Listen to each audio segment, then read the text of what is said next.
महाराज, एक छोटी सी गलती किया था महाराज। आप पूर्व जन्म में यमराज के अवतार थे महाराज। एक मांडव ऋषि थे महाराज, मांडव ऋषि ब्राह्मण थे।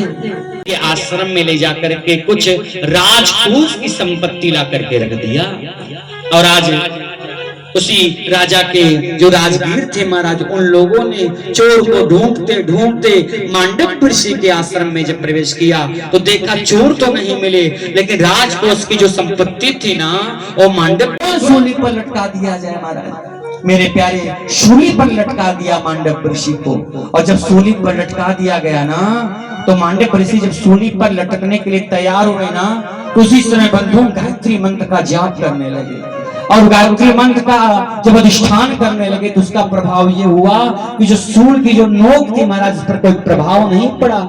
और राजा ने जब देखा कि योग माया के प्रभाव से इस ऋषि पर कोई प्रभाव ही नहीं पड़ रहा है, राजा जान गया ये कोई असली संत है, ये कोई बहुत बड़े ऋषि साधु संत है महाराज। आज जहां जोड़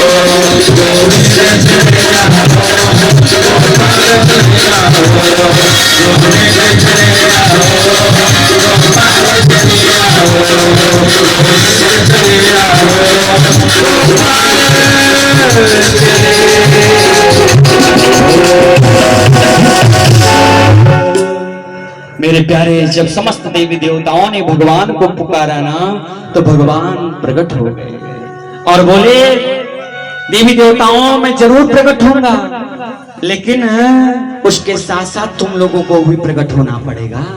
नंद भवन में जाकर के नंद भवन, उसके बाद मथुरा में, वृंदावन में लोग अपने अपने अवतार लो महाराज। कोई पशु बन जाओ, कोई गाय बन जाओ, कोई पक्षी बन जाओ, कोई गोपी बन जाओ, कोई ग्वाल बाल बन जाओ। सब समस्त देवी देवता बंधु आज भगवान के अनुशासन को समझ गए, और मेरे प्यारे सब मथुरा में, वृंदावन में, गोवर्धन में आकर के कोई गोपी बन गया, कोई ग्वाल बाल बन गया, कोई गैया बन गई, कोई धेनु बन गया, कोई वृक्ष बन गया, कोई कदम्ब की डाल बन गई महाराज।